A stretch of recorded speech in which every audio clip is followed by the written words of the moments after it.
Halo, halo, apa kabar Anda semua? Assalamualaikum warahmatullahi wabarakatuh. Kembali berjumpa dengan kami dalam program Out Record, membaca berita di balik berita masih terus bersama kami. Alhamdulillah tetap sehat ya. Karena kita mau ngomongin kesehatan, ya, jadi kita sehat itu harga yang mahal banget ya, sesuatu yang sangat berharga, priceless. Jadi kita harus selalu mengucapkan setiap hari kalau kita sehat kita mengucapkan alhamdulillah gitu ya, Mbak Agi ya. Betul. Jadi bersama kami, alhamdulillah masih sehat. Saya Hersbun Arif. Dan saya Agi Peta senang sekali menjumpai Anda hari ini. Semoga kita semua dalam keadaan sehat seperti kata Mas Hersu.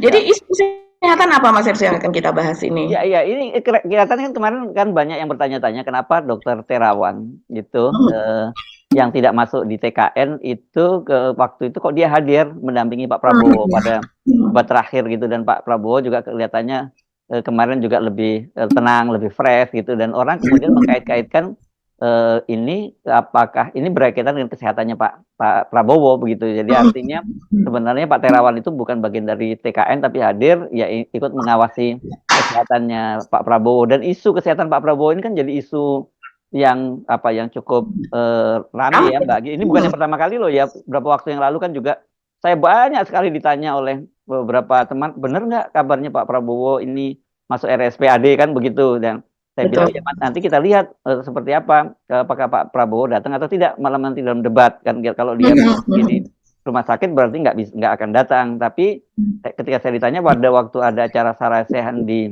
DPD, Pak Prabowo tidak hadir.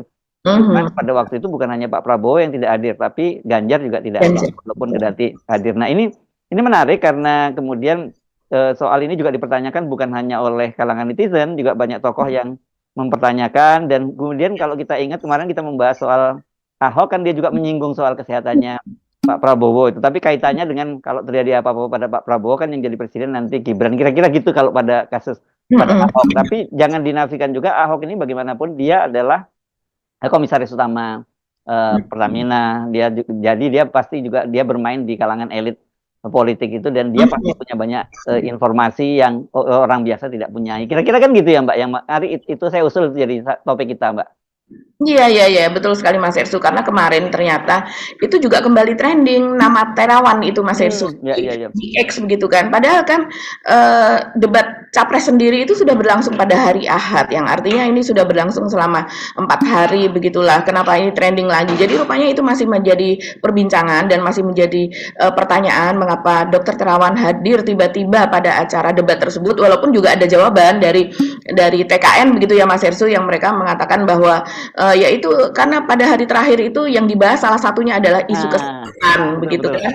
Itu Itu sebenarnya itu mudah dibantah sebenarnya. Nanti kita akan bahas ya soal itu ya. ya. Karena Mhm. kehadiran Pak Terawan itu kalau memang diharapkan bisa untuk mengambil hatinya para dokter, Dokter. itu merugikan justru sebenarnya. Nanti kita bahas ya. Di luar Oke. soal itu apa yang juga kita akan bahas Mbak? Mhm. Iya, masih berkaitan dengan itu tadi, apa Mas Hersu tadi menyebut nama Ahok begitu ya. Mungkin kita bisa perpanjang lagi itu tentang kemarin yang kita sudah diskusi soal serangan-serangan Ahok kepada kubu 02 Mas Hersu. Hmm. Jadi belum lama ini dia kan juga melakukan semacam Zoom gitu ya. Ada festival 03 lah begitu di Eropa, ya tepatnya dilakukan di Jerman. Dan kemudian pada saat itu dia buka-bukaan begitu, siapakah orang yang kemudian mendorong dia untuk dipidana, kurang lebih demikian. Hmm. Nah, itu ditanyakan Mas Hersu, Anda kan sudah diangkat menjadi komisaris utama Pertamina, itu jabatan yang cukup tinggi. Kenapa sekarang tidak mendukung 02 begitu ya? Kenapa malah mendukungnya 03? Ya dia kemudian menjawab bahwa iya, saya dinaikkan, tapi kan dia juga orangnya yang memasukkan saya ke dalam penjara, kurang lebih demikian gitu. Nah, Ya, ya, ini ya. orang yang cukup berkuasa yang bisa menaikkan dia menjadi komisaris Pertamina dan juga bisa mendorong dia untuk dipidana, siapa lagi begitu kan? Ini orang yang cukup berkuasa. Ya, Ini menarik Mas Ersu, karena ya, nama ya, Ahok ini sudah 3 hari ini viral terus masuk ke dalam trending topik di ya. Twitter. Dan kemudian saya kira soal unjuk rasa mahasiswa ya, yang tadi malam itu bertahan sampai malam, bahkan itu mereka jelas sasarannya adalah dinasti Jokowi gitu ya, karena itu kan kemudian mereka kemarin membakar baliho Hmm. dari Prabowo Gibran gitu. Dan ada video yang beredar juga sepanjang perjalanan itu mahasiswa itu kemudian men-sweeping gitu ya, menurunkan Ya. baliho-baliho atau Kan- poster-poster dari Prabowo Gibran dan Kaisang juga ya Mbak, yang jadi sasaran Betul. dari para mahasiswa. Ini menarik untuk kita bahas, dan juga soal Pak Jokowi yang sebenarnya yang menyatakan tidak akan ikut kampanye dan juga menghentikan bansos gitu. Ya memang dihentikan karena memang sekarang udah masuk masa tenang, jadi nggak kampanye. Kan gitu, nggak kampanye juga udah mau mulai masuk masa tenang. Saya kira itu kita akan bahas, dan sedikit nanti ini untuk kicker saja ya. Saya kira soal Anies yang akan diculik karena Dengklok itu, saya kira jadi trending topik juga soal itu ya Mbak Agi. Oke, mari Iya, kita iya, cukup itu ya Mbak nama ya. Anies, iya betul. Ya, saya kira topik itu sudah cukup banyak. Mari kita mulai dari soal kesehatannya Pak Prabowo ya, yang ini juga dipertanyakan oleh Profesor Renal Kasali, yang dulu kita juga kenal sebagai Ya. pendukungnya Pak Jokowi kan ini ya, daihatnya Pak Jokowi juga ya dulu ya Mbak ya. Ya. Ya, Profesor Renat Kasali ini memang mempertanyakan soal keberadaan Dokter Terawan Mas Hersu yang ada di debat, dan kemudian dia duduk di deretan kursi VIP ya, tepat di dari Prabowo dan Gibran begitu. Terus kemudian ini juga berkaitan kalau Renat Kasali ini mempertanyakan soal kenapa suasana debat itu tidak seperti debat capres yang pertama dan kedua begitu. Tampaknya Ganjar dan juga Anies itu tampak berhati-hati ketika bertanya dan tidak ada gimmick-gimmick serangan begitu seperti sebelumnya. Nah, Anies sendiri kalau saya perhatikan ketika kemudian ada sesi wawancara begitu Mas Irsu seusai debat berlangsung, itu dia hanya tersenyum tipis dan tidak bersedia menjawab mengapa dia tidak melakukan serangan seperti sebelumnya.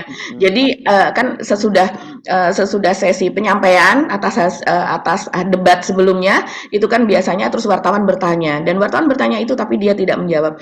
Nah, sementara Prabowo sendiri ketika ada sesi jumpa pers tersebut hanya menyampaikan tentang apa yang terjadi barusan, bagaimana menurut dia begitu evaluasinya, dan ketika kemudian ada sesi tanya jawab itu dia tidak perlu, itu sudah cukup begitu kan, sampai kalau saya melihat itu hostnya yang ada di lokasi tersebut tampak agak-agak grogi begitu ya, karena ternyata dia menolak untuk tanya jawab. Dan ketika baiklah kalau begitu kita lanjutkan dengan sesi foto bersama begitu, itu pun Prabowo tidak bersedia. Dan langsung 2 pertanyaan. Saya kira cukup ya. Semua sudah cukup jelas. Oke, baik, terima kasih Bapak. Kita akan foto terlebih dahulu Pak. Setelah ini kita akan sesi. Oke. Terima kasih. Selesai. Baik, terima kasih Pak. Kemudian baiklah dia bersama rombongan itu pergi begitu saja. Dan menariknya juga Dokter Terawan ini dari sekian banyak orang VIP begitu ya yang hadir pada acara tersebut, dia juga tepat berada di belakang, deretan belakang Prabowo dan Gibran pada sesi wawancara tersebut bersama dengan para tokoh, di mana ada Zulkifli Hasan, ada Erlangga, ada Marwara Sirait dan sebagainya Mas Hersu. Jadi ini keberadaan Terawan rupanya cukup signifikan. Dan kalau seandainya Renat Kasali itu mengatakan bahwa ada pertanyaan seperti itu tidak salah kalau orang mempertanyakan demikian, karena Terawan ini adalah dokter yang kontroversi, bisa dikatakan kan demikian Mas Hersu. Dan untuk apa keberadaannya di situ? Suara seorang ibu yang menangkap sesuatu di layar kamera. Inilah dokter yang merawat banyak sekali pejabat-pejabat tinggi, VVIP, dan pasti ketika dia hadir di situ, dia meninggalkan pasien-pasien ini yang harusnya cukup banyak. Karena setahu saya banyak pasien VVIP yang menanti bantuan dari dokter ini. Ya, Anda saya kira sudah menduganya, yaitu Dokter Terawan. Dan sejumlah orang kemudian bertanya karena Dokter Terawan tidak masuk dalam daftar anggota di TKN. Tidak ada nama Dokter Terawan. Tapi dia tiba-tiba ada di situ di antara rombongan yang duduk di belakang paslon 02. Nah, perhatian ini kemudian timbul spekulasi. Jangan-jangan ada sesuatu yang tengah terjadi dengan calon presiden 02 yaitu Prabowo Subianto, yang kita ketahui sudah muncul perbincangan publik yaitu tentang kesehatan beliau. Saya juga lama-lama perhatikan ada Dokter Terawan. Barangkali karena inikah maka perdebatan menjadi terasa datar. Sehingga dengan demikian maka Ganjar Pranowo maupun Anies Baswedan yang biasanya siap menerkam maka terasa datar. Mungkin ada empati, khawatir.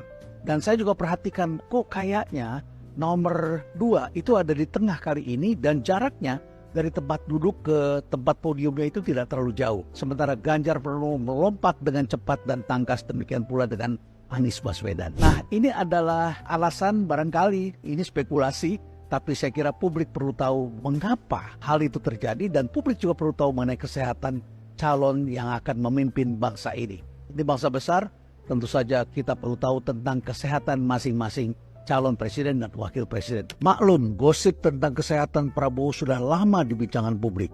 Ada banyak informasi beredar dan ini banyak didukung oleh raut muka yang kurang fresh, jawaban yang kurang gres, jauh dari harapan tentang kualitas seorang capres, serta cara berjalan yang tampak makin sulit. Tantangan memimpin negeri kepulauan ini memang tidak mudah. Presiden harus sehat untuk berdialog dengan masyarakat dan memeriksa pelaksanaan janji-janjinya di lapangan. Kampanye ini meletihkan, menjadi presiden apalagi. Baik, itu yang pertama yang jadi pembicaraan di publik. Memang ada jawaban kemudian belakangan ya dari TKN bahwa Dr. Terawan hadir di lokasi adalah untuk karena untuk isu dari debat itu salah satunya adalah kesehatan gitu kan. Itu yang menarik yang mau saya sampaikan juga Ya. karena pada waktu itu saya juga nggak terlalu ngeh ya soal kenapa kok Pak Terawan tiba-tiba hadir, karena media menyebutnya ada wajah-wajah baru yang berada di barisan Pak Prabowo, ada Terawan, ada Pak Dudung, mantan Kepala Staf Angkatan Angkatan Darat, dan ada juga Menkominfo Budi Ari Setiadi kan, dan harusnya ini kan menteri-menteri ini kan nggak boleh berkampanye kecuali dia dia mungkin cuti atau apa begitu. Nah, kalau kemudian saya membaca penjelasan dari TKN alasannya dengan isu kesehatan, saya kira justru itu bisa backfire. Karena bagaimanapun juga Pak Terawan ini kan punya metode pengobatan yang DSA ya Mbak, itu apa sih, kayak cuci apa DSA itu adalah terapi cuci otak, singkatan dari digital subduction angiography. Ya, karena kasus ini kan kemudian sebenarnya dia tidak diakui oleh kedokteran di dunia kedokteran di Indonesia ya, oleh pengurus ID dan sebagainya, dan Pak Terawan kan pada waktu itu pernah kena sanksi kan di situ ya. Jadi kalau artinya Pak Terawan itu kemudian diharapkan dapat merebut hati kalangan kesehatan, ya saya kira itu nggak tepat, justru malah backfire. Dan kemudian Pak Terawan ini kan sebenarnya bukan spesialis itu, dia spesialisnya kan radiologi sebenarnya ya. Kan dia ketua organisasi perhimpunan dokter radiologi itu.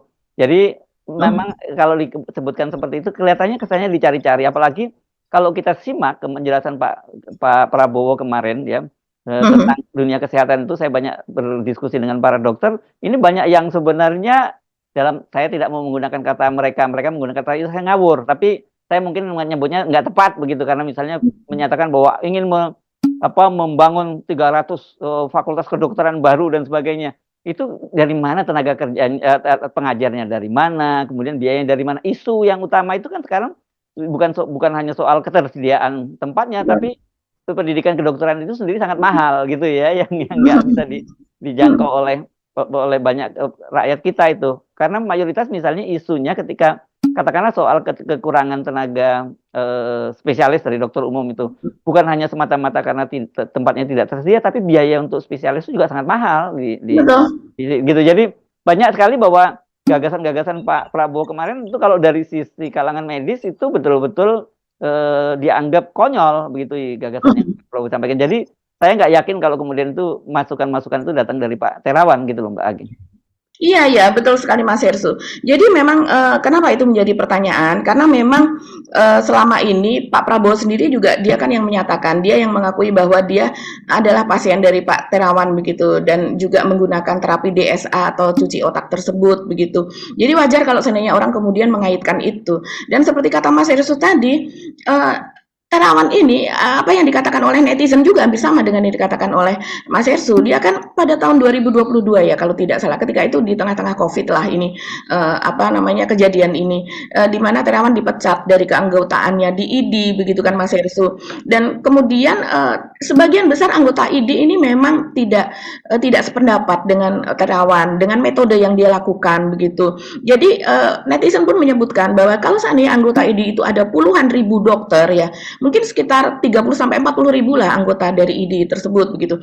Artinya dalam hal ini Terawan itu berhadapan-hadapan dengan anggota ID begitu Mas Hersu. Kalau seandainya dia adalah penasehat soal isu kesehatan di tim dari 02 atau tim dari Prabowo Gibran ini, maka artinya apa yang dikatakan oleh Pak Prabowo itu soal akan mendirikan 300 fakultas kesehatan dan sebagainya, dan akan menciptakan sekian ratus ribu sarjana kedokteran untuk kita masih kekurangan sekian banyak karena perbedaan atau rasio antara jumlah penduduk dengan dokter itu menurut WHO yang ideal adalah 1/1000 begitu, sementara di Indonesia masih jauh dari itu. Tapi isu kedokteran di Indonesia sendiri selama ini itu bukan menciptakan sarjana kedokteran baru dengan terburu-buru, tapi justru adalah bagaimana mendidik begitu ya, atau menyediakan pendidikan bagi para spesialis kedokteran gitu, bagi dokter spesialis tepatnya. Karena ternyata yang kekurangan di sini di daerah-daerah itu adalah para tenaga dokter spesialis. Sementara untuk tenaga dokter umum itu hanya penyebarannya yang masih kurang. Menurut IDI pun demikian. Siapa ketua umum IDI? Pak Adib, Dokter Adib Adib Kumaidi, ya Dokter Adib Kumaidi ya, Kumaidi. Betul, dia pun juga Dokter Adib Kumaidi, bukan Kumaini. Ya, Kumaidi. Dokter Adib Kumaidi kurang lebih juga menyatakan demikian bahwa yang dibutuhkan saat ini adalah pendidikan dokter spesialis yang masih sangat-sangat mahal gitu. Yang saya pun sekitar 10 tahun yang lalu saya pernah membaca bagaimana seorang spesialis misalnya bedah plastik seperti itu Mas Hersu, itu walaupun ini kemudian diartikan bahwa kalau bedah plastik nanti dokter kecantikan apa dan sebagainya, itu artinya bayarannya mahal gitu kan. Seringkali ada yang mengatakan demikian, tapi bedah plastik ini kan juga dibutuhkan oleh mereka yang mengalami kecelakaan, terus kemudian para veteran yang pulang dari medan perang apa dan sebagainya. Nah, itu pendidikannya mencapai miliaran Mas Hersu. Jadi kalau seandainya dia di kedokteran negeri, maka pemerintah mengeluarkan sekian miliar, belum dari pengeluaran pribadi dan sebagainya. Nah, itu yang seharusnya saat ini di cover begitu dan dipikirkan oleh pemerintah begitu, bukan soal kedokteran umum yang malah dikhawatirkan nanti akan ada pengangguran intelektual. Bayangkan kalau ada 300 fakultas kedokteran dan ini mutunya tentu saja bila diciptakan masa 5 tahun. Bagaimana dengan mutunya begitu kan Mas Ers? Ngeri loh, jangan ya. Jangan main-main karena dokter itu berkaitan dengan nyawa orang ya. Jadi tidak bisa sembarangan seleksinya dan sebagainya. Saya tahu di satu daerah memang itu ngaco sekali, ada fakultas kedokteran swasta begitu yang bisa satu angkatan menerima mahasiswa sampai 500 orang begitu, dan kemudian ada yang lulusan STM masuk ke situ dan sebagainya. Ini kan ngeri sekali kita kalau ketemu dokter-dokter lulusan seperti itu kan Mbak. Ini ya, dan saya juga pernah melihat sebuah liputan yang mendalam investigasi begitu Mas Hersu, di mana pada setiap daerah di Indonesia itu memang memerlukan dokter spesialis yang berbeda-beda. Seperti misalnya di Papua, di sana kejadian-kejadian yang banyak terjadi di daerah itu adalah patah tulang apa dan sebagainya. Mungkin karena medannya ya Mas Hersu yang seperti itu, sehingga yang dibutuhkan adalah dokter spesialis baik spesialis tulang maupun ortopedi dan sebagainya. Sementara kalau di daerah perkotaan ini dokter spesialisnya berbeda. Di Kalimantan pun juga begitu. Jadi ini memang harus dipetakan per daerah. Nah, sekarang kembali kepada Dokter Terawan. Kalau seandainya Dokter Terawan tidak memahami ya seperti yang dikatakan oleh Dokter Adib Kumaidi itu jadi untuk apa dia ada di situ sebetulnya? Apakah hanya karena kedekatan? Kalau kedekatan artinya kedekatan dengan Pak Prabowo ya. Pak Prabowo memang pasien dari Dokter Terawan tersebut begitu. Apalagi dia juga tampil pada saat jumpa pers, yang artinya biasanya kalau di tim Anies atau tim dari 03, mereka yang tampil di belakang ini adalah mereka yang akan membisikkan sesuatu informasi kepada capres atau cawapresnya ketika ditanyakan sesuatu dan kemudian membutuhkan telaah yang lebih dalam. Ya. Jadi ya orang wajar kalau kemudian mengaitkan dengan isu kesehatannya dari Pak Prabowo ya, apalagi kan kemudian Ahok ya juga menyinggung soal itu ya. Dan isu soal kesehatan nanti sebelum ke Ahok, itu kesehatan Pak Prabowo itu kan sebenarnya menjadi soal serius. Itu bukan semata-mata kita mau mencampuri urusan apa ya, kan kesehatan itu urusan privat seseorang ya Mbak ya. Tapi ketika dia kemudian maju running menjadi seorang calon presiden, itu ya menjadi urusan publik karena bagaimanapun juga kesehatan seorang presiden yaitu menjadi ranah publik jadinya gitu kan. Apalagi kalau kemudian dikaitkan dengan pasangannya gitu, pasangannya Pak Prabowo yakni Gibran. Saya teringat kan jadi seorang peneliti dari ISEAS dari Singapura ya, kebetulan mantan wartawan sih sebenarnya dari Indonesia, Made Supriyatna, saya menyatakan Pak Prabowo pernah stroke sampai 2 kali. Saya pernah tanyakan pada orang dekatnya Pak Prabowo, apa betul itu? Saya itu menurut 3, itu bukan bukan stroke Mas, itu kalau mohon maaf ya ada pada wajah Pak Prabowo ada mulutnya yang agak itu apa namanya cerebral palsy ya, apa Mbak namanya itu ya? Cerebral palsy, Ya, ya. katanya jawabannya seperti itu. Jadi kalau cerebral palsy memang nggak sebahaya kalau pernah stroke sampai 2 kali. Kenapa? Karena sekali lagi berdasarkan konstitusi kalau terjadi apa-apa pada seorang presiden, kalau nanti yang terpilih pasangan 02 itu, maka ya satu saat beliau misalnya meninggal dunia, sakit berat yang kemudian berhalangan tetap, kemudian atau mengundurkan diri, makanya menjadi wakil presiden adalah wakil presidennya. Dalam hal ini Gibran, saya kira itu sebenarnya kekhawatiran banyak orang ya di luar ketidaksetujuan mereka terhadap sikap Pak Prabowo. Tapi lebih pada itu gitu. Kalau Pak Prabowo mereka masih nganggap oke lah Pak Prabowo punya kekurangan kesehatan dan sebagainya. Tapi bagaimanapun juga sebagai seorang tokoh, seorang pribadi ya sudah cukup mature Pak Prabowo sebagai seorang presiden. Tapi ketika terjadi pada Gibran itu bisa menjadi bencana buat bangsa ini gitu kalau dia yang jadi presiden gitu. Iya, iya betul sekali Mas Hersu. Itu juga yang dikhawatirkan oleh banyak pihak. Skenario di balik dari pencalonan Gibran dan Ya. Prabowo itu. Nah, liar itu kalau sampai ke situ jadi liar ya Mbak ya. Iya, menjadi sangat-sangat liar karena kita tahu dari tren dari pemilihan langsung yang ada di Indonesia, di mana seseorang itu menjabat pada 5 tahun pertama, maka ketika dia menjadi petahana dan kemudian mencalonkan kembali pada term kedua atau periode kedua, itu sudah bisa dipastikan dia akan terpilih kembali dengan mengerahkan semua kekuatan, gimmick-gimmick apa dan sebagainya, mobilisasi dan sebagainya. Ini kita bisa lihat begitu ya Mas Hersu pada kejadian terpilihnya Pak SBY begitu yang artinya terpilih 2 kali selama 10 tahun. Begitu juga dengan Pak Jokowi di mana dia terpilih 10 tahun. Nah, ini kemudian orang menghitung, itulah juga yang akan terjadi kalau seandainya Pak Prabowo itu terpilih. Kalau beliau sehat, maka beliau kemungkinan besar akan menjadi presiden selama 10 tahun. Tapi apa iya Pak Prabowo sesehat itu sehingga akan bisa menjalani tugas kepresidenan selama 10 tahun? Ada juga yang menduga barangkali dengan kesehatan beliau yang seperti sekarang, yaitu ada kemampuan eksekutif fungsional yang kata pakar psikologi forensik begitu kan yang mengatakan bahwa dia kemungkinan sudah ada perubahan dari fungsi otaknya begitu dalam mendeterminasi suatu info, menerima info, mengolahnya dan kemudian membentuknya menjadi sebuah kebijakan yang keluar dari kemampuan otaknya sendiri itu sudah banyak menurun. Dikatakan kan demikian Mas Hersu. Nah, kalau seandainya itu terjadi bisa jadi tidak sampai 5 tahun misalnya, ada kemungkinan ini tidak berarti bahwa umur kan di tangan Tuhan, di tangan Allah begitu ya. Yang namanya politik kita harus memperhitungkan segala kemungkinan, segala angle yang kemungkinan terjadi. Kalau seandainya tidak sampai 5 tahun maka digantikan oleh Gibran. Sudah pasti kemudian Gibran ini akan running untuk next term, untuk periode berikutnya. Artinya kurang lebih 10 tahun juga. Dan kalau Gibran 10 tahun artinya bisa jadi dia akan melakukan hal seperti yang dilakukan oleh Pak Jokowi sekarang ini, yaitu gimmick-gimmick berbagai pemilihan yang tidak berbagai kecurangan, pemilu yang tidak adil dan sebagainya, dan akhirnya keluarga dari Pak Jokowi bisa jadi orang banyak memperhitungkan nextnya itu adalah Kaisang, kemudian Kaisang 10 tahun dan sebagainya. Bisa jadi ini dianggap sebagai prediksi yang konyol kalau dari pihak 02 mungkin melihatnya demikian, tetapi ini adalah sesuatu yang mungkin saja terjadi karena apa yang terjadi sekarang ini dulunya juga tidak terbayangkan bahwa Pak Jokowi akan berlaku seperti ini, tidak terbayangkan bahwa pemilu akan securang ini, bansos itu akan sedahsyat ini, begitu kan orang tidak membayangkan Mas Hersu, tapi toh juga terjadi. Jadi apapun yang tidak terbayangkan itu bisa saja terjadi. Ya, dan saya kira itu yang dimaksudkan oleh Ahok juga ya pada waktu itu dia bicara yang masih satu paket dengan soal ini ya waktu acara Imlek itu ya Mbak Agi ya Ahok. Iya betul di acara Imlek dengan ibu yang sudah sepuh itu ya. Iya dia mengatakan demikian bahwa jangan pilih calon atau jangan pilih presiden yang tidak sehat begitu kan.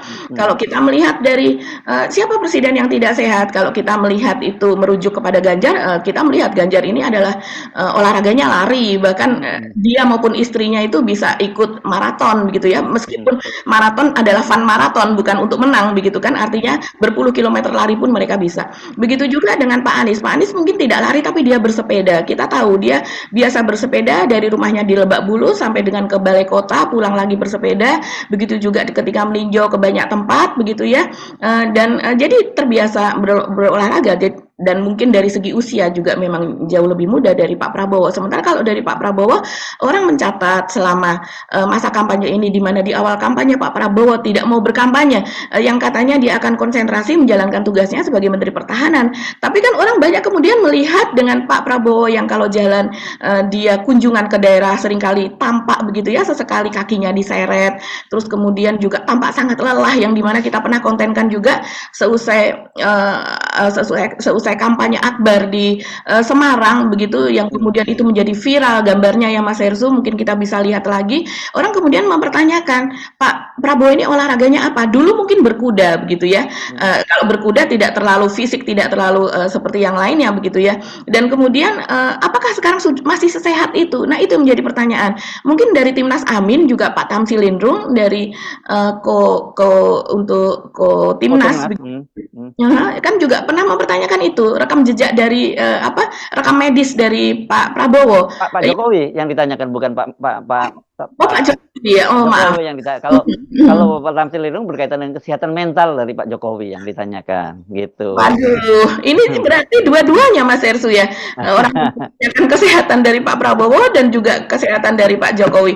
Ini saya rasa ini pukulan yang cukup telak ya Mas Hersu untuk 02, di mana kita beberapa hari lagi kita sudah masuk ke pencoblosan. Ya, jadi ini pun kemudian jangan dianggap sebagai sebuah isu liar ya, karena tadi itu ya, bahwa ketika seseorang maju ke jabatan publik, ya dia akhirnya domain kesehatannya juga menjadi domain publik kan, begitu ya Mbak Agi. Oke, kita pindah ke topik berikutnya ya Mbak Agi. Topik yang mana ya kita? Mungkin yang berikutnya kita masih lanjutkan sedikit Mas Hersu dengan tentang Ahok nih Mas Hersu. Oh, Ahok ya. Tentang Ahok. Jadi Ahok ini ketika dalam pertemuan atau Zoom ya, sebenarnya itu adalah acara Zoom dengan masyarakat di Eropa, di mana ini adalah para Ahoker begitu ya. Rupanya mereka masih setia kepada Ahok. Kemudian mereka adalah para relawan Ahoker di Eropa dan mengadakan Zoom begitu Mas Hersu, namanya Festival 03 atau apa seperti itu. Dan kemudian di situ dia buka-bukaan Mas Hersu menjelaskan bagaimana dia ditawari menjadi menteri jika mendukung paslon 02 yaitu Prabowo, dan tawaran ini diberikan kepada dia ketika dia masih menjabat sebagai komisaris utama dari Pertamina ya, di mana jabatan itu yang baru saja dia tinggalkan begitu. Jadi dia mengatakan bahwa selain itu ya, saya urutkan saja ini soal penahanan itu tadi, yang dimana dia mengatakan ada orang yang sangat berkuasa yang ketika pada 7 tahun yang lalu begitu ya, itu memiliki kontribusi besar terhadap penahanan dia ketika itu, yang dimana dia terkena pasal blasfemi begitu kan, kalau Ahok terus dibiarkan jadi gubernur bisa mengganggu terpilihnya Pak Jokowi di second term. Jadi akhirnya harus diputuskan Ahok harus ditahan. Kurang lebih demikian Mas Hersu. Ini ada wawancara dia, saya kurang tahu ini wawancaranya ada di mana, tapi video ini sangat-sangat viral di X begitu ya, yang dia menjelaskan soal itu begitu. Terus selain soal penahanan itu tadi, di mana ada pihak berkuasa yang mendorong dia untuk dipidana, dia juga mengatakan bahwa diiming-imingi jabatan menteri saat dilakukan reshuffle yang rencananya akan dilakukan pada bulan Maret 2024. Nah, ini sebuah informasi baru lagi, karena rupanya kalau kita pahami apa yang dikatakan oleh Ahok, jadi memang ada rencana untuk menang 1 putaran. Dan jika menang 1 putaran itu terjadi oleh paslon 02 tentunya, maka akan ada reshuffle pada bulan Maret. Nah, ketika terjadi reshuffle pada bulan Maret itu, maka rencananya Ahok diiming-imingi untuk jabatan menteri, begitu Mas Hersu. Dia mengatakan begini, saya ditawarkan jadi dirut Pertamina Juni kemarin, jadi artinya tahun yang lalu. Terus dia bilang ini adalah seorang yang menghubungi Ahok ini adalah orang dari PDIP, tapi sekarang sudah keluar dari PDIP, yang artinya bisa diartikan keluar dari PDIP dan mendukung 02. Nah, kita tahu beberapa orang memang keluar dari PDIP dan mendukung 02. Orang itu mengatakan bahwa, terus dia bilang begitu menang Maret ini reshuffle, saya diangkat jadi menteri. Jadi itu yang kurang lebih sekarang serangan Ahok kepada 02 dengan dia membuka apa yang terjadi selama ini Mas Hersu. Tentu saja ini ada jawaban dari 02 begitu ya, tapi ini sendiri sudah viral sekali. Jadi orang tampaknya kalau saya lihat di X dan juga di Instagram gitu ya, di Facebook dan sebagainya, lebih mempercayai apa yang dikatakan Ahok ini. Walaupun Ahok ini kan lama dia tidak ngomong soal politik. Iya, iya, iya. Oke, ya, mati gayanya ternyata masih seperti gaya yang lama ya. Iya, iya, iya, betul sekali. Jadi ini diunggah, ini saya cari lagi YouTube-nya, diunggah di YouTube Eropa untuk Ganjar Mahfud. Nah, ini memang tujuannya untuk mereka ya. Ya, ya. Nah, di situ sebutkan bahwa ada satu mantan kader PDIP yang coba menakut-nakuti dia. Kalau seandainya dia keluar dari jabatannya sebagai komisaris utama, kalau kamu tahu Ganjar akan kalah, katanya begitu. Kamu all out dong dukung Ganjar, kata Ahok. Jadi dia tidak menerima tawaran itu karena dia tahu kalau seandainya Ganjar, sekarang kan kita tahu posisi Ganjar pada berbagai survei itu turun, dan dia tahu Ganjar akan kalah, maka justru dia keluar dan all out untuk Ganjar dan meninggalkan kemungkinan akan mendapatkan remunerasi ratusan miliar begitu, karena kan memang untuk posisi kunci seperti Ahok itu katanya ada peraturan Mas Hersu itu bisa mendapatkan 1% dari keuntungan yang didapat oleh Pertamina. Makanya saya mau sampaikan pada malam ini, pilihan kita tidak salah sama sekali. Ini mesti digaungkan, sampaikan sama orang. Jangan ditipu pakai partai PSI mengempeskan PDI Perjuangan. Jangan mau ditipu karena nggak bisa 2 putaran, maka akan menghabiskan uang. Orang korupsi lebih besar daripada biaya 2 putaran 26 triliun. Jadi jangan mau ditipu seolah-olah semua orang mau pindah ke 02 dan mau pindah ke 03. Nah, saya disampaikan, ini bisa kalah loh kamu. Nah, umumnya orang mau pilih yang menang kan. Saya bilang, kamu harus bisa baca zaman, bilang sama saya. Jadi kalau kira-kira yang kalah, yang menang 02, Pak Jokowi, kamu harusnya milih mereka. Kamu bisa jadi dirut, terus jadi menteri. Saya tawarkan jadi dirut Pertamina. Juni kemarin. Terus dia akan bilang begitu menang, Maret ini akan reshuffle, saya diangkat jadi menteri. Tapi saya bilang, justru kalau Ganjar akan kalah, saya harus melepaskan jabatan saya untuk fight untuk kemenangan Ganjar. Jadi kita jangan gunakan persepsi yang salah, saya bilang gitu loh. Kalau kamu merasa Ganjar akan kalah, tidak bisa 1 putaran, kamu harus keluar dong untuk all out berjuang buat dia. Lalu mereka bilang, kalau gitu kamu mau makan apa? Saya takut-takutin. Ini saya nggak usah sebut namanya lah yang udah keluar dari PDI Perjuangan. Telepon saya. Kamu mesti ingat loh, jasanya loh, napi dijadikan komut. Saya bilang, saya jadikan napi, siapa? Dia juga yang jadikan saya napi, toh. Jadi kalau orang Kristen sehafal sekali itu ceritanya. Jelasinnya gampang banget kalau pendeta yang bilang mau 02. Kamu pernah dengar cerita Saul sama Daud nggak? Ketika orang mulai teriak-teriak, Saul membunuh beribu-ribu, Daud membunuh melaksa-laksa. Ya timbullah Saul mau bunuh Daud. Itu yang saya alamin sebetulnya. Tapi saya nggak bisa cerita terlalu banyak. Makanya saya bilang, saya berharap dengan keluarnya saya dari Pertamina, dengan gaji bonus begitu besar, harusnya Bapak Ibu sadar, kenapa saya lakukan ini. Kenapa saya tidak memihak ke sana. Karena harapan bangsa ini ada di PDIP dan di Ganjar.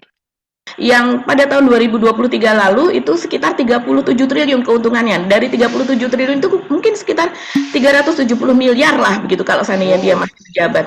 Karena memang kalau kita hitung-hitung gaji Ahok ini bulannya menurut bisnis.com gitu ya, media ekonomi yang nasional begitu, sekitar 8,3 miliar remunerasi gaji yang diterima Ahok selama ini setiap bulan. Ya. Oke. Kita pindah ke topik berikutnya ya. Setelah Ahok kita ke mana? Boleh. Mungkin yang agak berat mungkin demo mahasiswa nih Mas Hersu. Demo mahasiswa dulu ya. Dengan Pak Jokowi kalau ini ya. Demo itu berlangsung sampai malam ya, dan itu memang mereka rupanya dipusatkan di Trisakti ya, karena bagaimanapun juga kalau kita bicara tahun 98 itu ya simbolnya itu Trisakti, karena di sana kan ada 4 orang mahasiswa yang meninggal dunia di sana ya, tewas gitu karena menjadi korban dari peluru aparat gitu ya. Tapi sampai sekarang ini kan kita juga belum jelas sebenarnya siapa sesungguhnya pelaku itu. Ada yang disidangkan, tetapi kelihatannya katanya sebenarnya bukan mereka sesungguhnya pelaku sesungguhnya, karena itu kan kemudian ada juga tradisi keamisan gitu yang di depan istana ya Mbak ya, yang mereka mempertanyakan soal orang-orang tua yang anaknya menjadi korban pada tragedi Mhm. 98 itu. Dan karena itulah kemarin dipusatkan di Trisakti dan kemudian mereka melakukan long march gitu ya, melakukan long march di sana. Dan yang tadi kita singgung juga di sepanjang jalan tuh ada video-video yang beredar mereka menurunkan balihonya paslon 02 dan juga Kaisang kan. Kaisang kalau di Jakarta banyak banget ya Mbak ya, anunya ya, apanya balihonya ya. Hampir kalau setiap sudut kota Jakarta kita akan ketemu baliho dari PSI kan, bagi. Iya, betul sekali. Ini kita pernah bahas ya, ini dari sejak tahun 2023 lalu. Jadi ini merupakan sampah politik begitu ya. Jadi ini Sampah politik sampah terbesar karena banyak juga yang lain ya. betul, ini nyampah betul begitu kan kalau kata warga Jakarta. Karena memang banyak juga yang diletakkan gitu, ditempel itu di tempat-tempat yang seharusnya menurut peraturan itu tidak boleh, Mas Hersu. Seperti misalnya pohon-pohon peneduh begitu ya. Terus kemudian menghadap langsung ke jalan gitu ya, menghadap langsung ke jalan raya. Terus kemudian dengan penyangga yang seadanya dan sebagainya. Dan jangan lupa bahwa ini juga pernah menelan korban loh, Mas Hersu, baliho seperti ini, yaitu di mana ketika dibawa di tengah jalan begitu juga ada baliho yang jatuh dan sebagainya, baik itu dari baliho dari partai 02, baliho dari Kaisang maupun baliho dari misalnya 01 atau 03 di berbagai daerah. Itu baliho-baliho seperti ini yang dipasang dengan tidak baik, memenuhi ketentuan dan tidak kuat begitu ya, itu sangat-sangat berbahaya kepada para pengendara yang menggunakan jalan raya tersebut. Nah, rupanya di daerah kampus ini ya wajar, Mas Hersu, di daerah kampus atau pemukiman sekitar kampus itu kan banyak sekali Gen Z, pemilih muda begitu kan, pemilih pertama, sehingga mereka menjaring itu. Dan itu kemudian kemarin termasuk yang disapu bersih oleh mahasiswa, diturunkan terutama baliho Kaisang dan baliho dari 02, karena memang yang menjadi sasaran mereka rupanya adalah 02, karena mereka menyerukan soal pemilu bersih, soal pemakzulan Pak Jokowi begitu. Dan ini tentu saja iya, betul, dan ini tentu berkaitan dengan Pak Prabowo Gibran dan politik dinasti. Tentu saja sasarannya adalah kepada 02. Iya, iya. Saya sih kalau lihat gerakan mahasiswa, gerakan kampus tuh saya nggak yakin tuh dengan semakin bukan nggak yakin ya, semakin tidak yakin gitu dengan narasi-narasi yang disampaikan oleh mereka. Sejumlah lembaga survei kan dalam beberapa hari ini ada yang mulai menggelontorkan kembali isu masih nekat bicarakan bahwa elektabilitasnya Pak Prabowo itu di atas 52, Prabowo Gibran di atas 52% ya. Tapi saya kira sekarang orang begitu digelontorkan dengan isu-isu itu, orang malah ketawa-ketawa aja, senyum-senyum ya orang kalau diberitahu bahwa sebaliknya kalau kemudian ada survei ini kebetulan misalnya yang menyebutkan Anies yang lebih unggul, orang malah cenderung lebih ingin tahu gitu, yang benar yang mana nih sesungguhnya gitu, karena selama ini kan memang publik selalu dicekokin dengan narasi bahwa mereka itu menang satu putaran. Tapi saya dari perbincangan saya dengan beberapa teman di lembaga survei yang bisa saya ajak bicara dari hati ke hati, mereka sudah mengatakan hampir pasti tidak mungkin terjadi satu putaran itu kecuali mereka betul-betul berhasil melakukan kecurangan yang sangat masif gitu. Tapi sekarang dengan situasi sekarang ini kan berat juga mereka untuk melakukan kecurangan secara masif karena banyak yang memwatchnya gitu. Kalau tadinya cuma kelompok-kelompok oposisi dan mahasiswa terutama BEM, sekarang ini saya kira kan sudah melibatkan para dosen, para akademisi dan bahkan gini, saya tadi mendapat kiriman video dari Unhas. Saya tidak tahu peristiwa di mana. Ada wisuda di Fakultas Hukum begitu. Maksudnya saya tidak tahu kapan peristiwanya. Ada wisuda dari Fakultas Hukum di Unhas disebutnya gitu. Baik wisudawan terbaiknya maupun orang tua wisudawan, wakil wisudawan itu secara terang-terangan menyebutkan pentingnya segera dilakukan perubahan. ini luar biasa sekali dan itu masuk ke ruang-ruang akademis sekarang, Mbak, situasi semacam itu gitu. Itu wisuda Fakultas Hukum mungkin ya, Mas Hersu ya? Ya, Fakultas Hukum ya. Tapi saya tidak tahu kapan wisudanya itu. Tapi viral ya karena di media sosial sekarang ini ya. Tapi kalau suaranya jelas kan gitu dan narasinya narasi perubahan kan gitu, Mbak Agi ya. Iya ya, memang sekarang ini di mana-mana narasi perubahannya. Dan apa yang dilakukan oleh Pak Jokowi belakangan ini, di mana mendenial begitu apa yang terjadi, suara-suara para profesor universitas dan sebagainya, itu menjadi sorotan betul dan menjadi nilai minus kepada Pak Jokowi. Begitu juga dengan demo yang kemarin. Demo kemarin kan tidak hanya terjadi di Jakarta juga, Mas Hersu, tapi juga di Bandung, di mana ada demo yang tidak hanya mahasiswa, tapi juga ada warga yang ikut begitu di depan Gedung Sate Bandung. Dan sehari sebelumnya itu ada di Kebumen. Dan apa yang mereka suarakan itu sama persis, yaitu soal dimakzulkannya Pak Jokowi, terus kemudian dorongan untuk mundur para menteri di kabinet Indonesia Majunya Pak Jokowi, terus kemudian dorongan kepada para anggota DPR begitu ya untuk soal pemakzulan tersebut, dan terutama soal pemilu yang melanggar etika ini, menginginkan pemilu yang bersih. Nah kemarin pada saat demo di Jakarta yang cukup ramai Mas Hersу, karena sampai malam ada pembakaran ban, terus kemudian juga baru malam hari para mahasiswa ini bubar, walaupun ini sepertinya diinisiasi oleh Trisakti, tapi kan yang ikut dari berbagai universitas, bahkan mereka melakukan long march.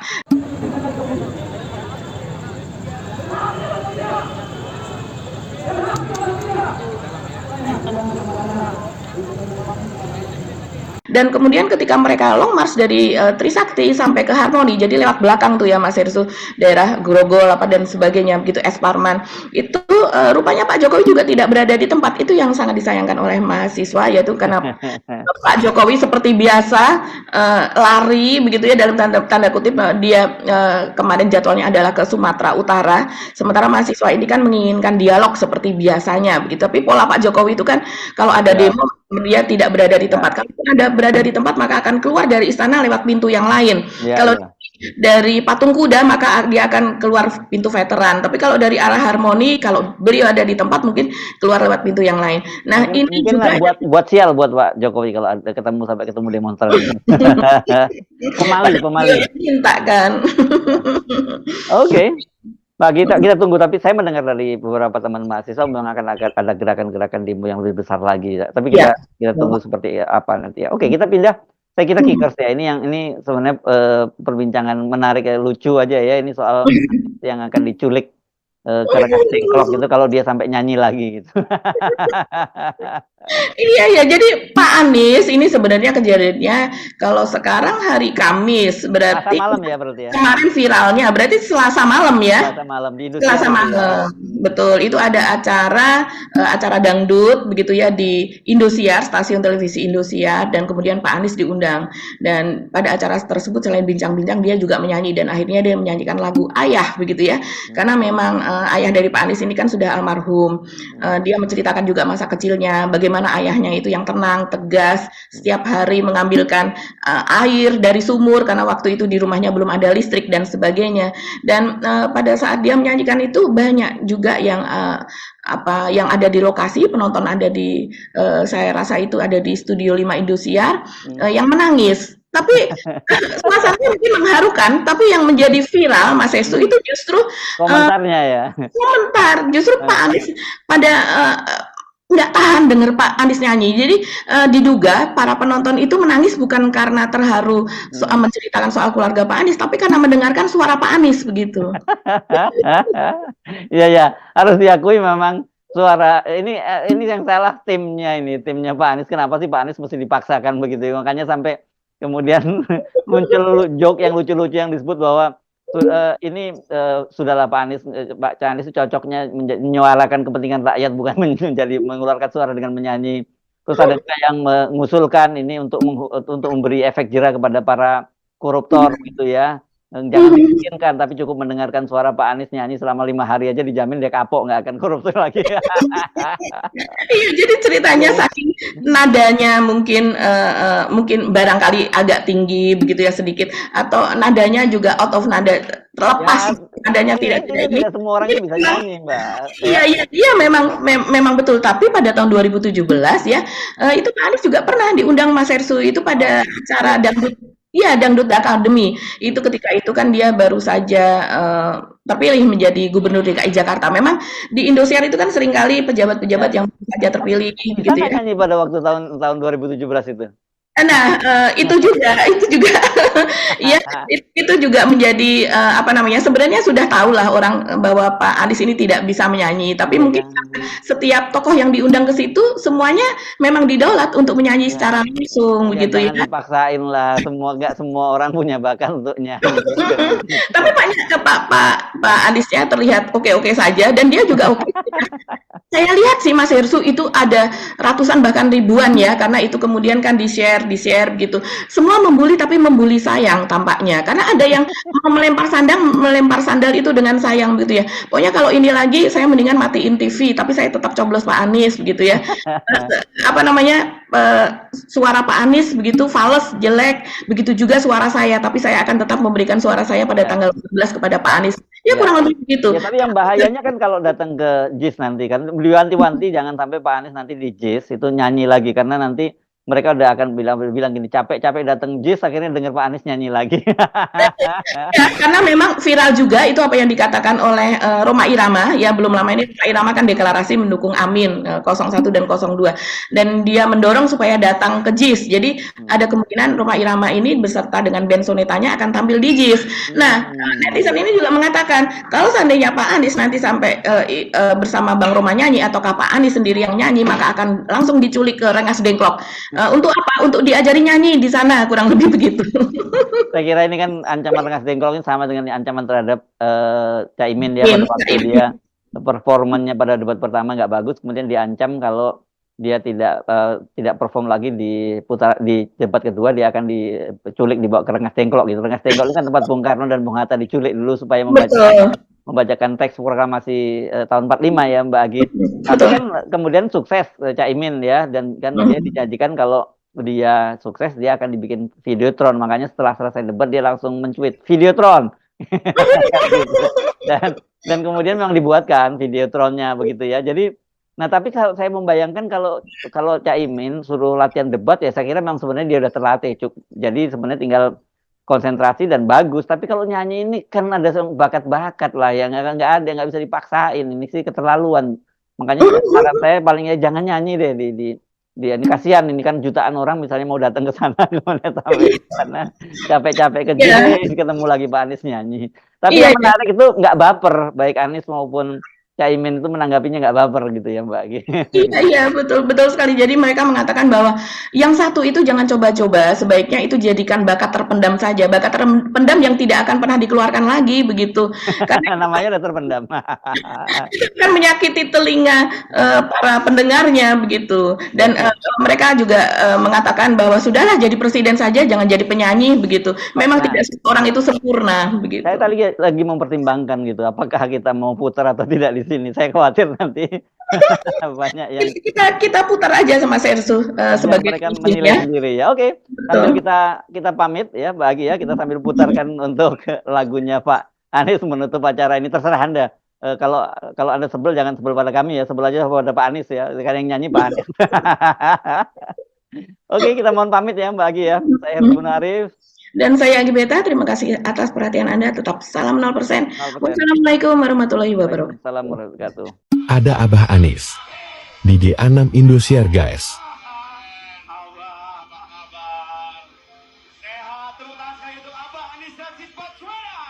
Selamat datang Pak Anies. Terima kasih. Perjuangan yang panjang akhirnya sampai ke sini ya Abah ya. Iya, betul tadi ceritanya dari Parepare. Sebelum dari Parepare, saya lupa tadi pagi di. Jadi gini, pagi di Semarang, terus ke Mataram, NTB, dari situ ke Makassar, terus ke Parepare, Terus ke Damang tuh. Parepare, terus kembali ke Jakarta. Dan Ada peristiwa apa dari Parepare ke Makassar terus ke sini? Perjalanan peristiwa. itu. Jadi seharusnya kita di Parepare itu ada kampanye di sana. Oke. Ramai sekali. Nah, jalanannya macet. Jadi kesananya macet, keluarnya macet. Terus udaranya ini kabut, bukan kabut, awan kuat. Jadi seharusnya terbang pakai helikopter nggak bisa. Jadi akhirnya jalan darat. Jalan darat 2 jam 40 menit.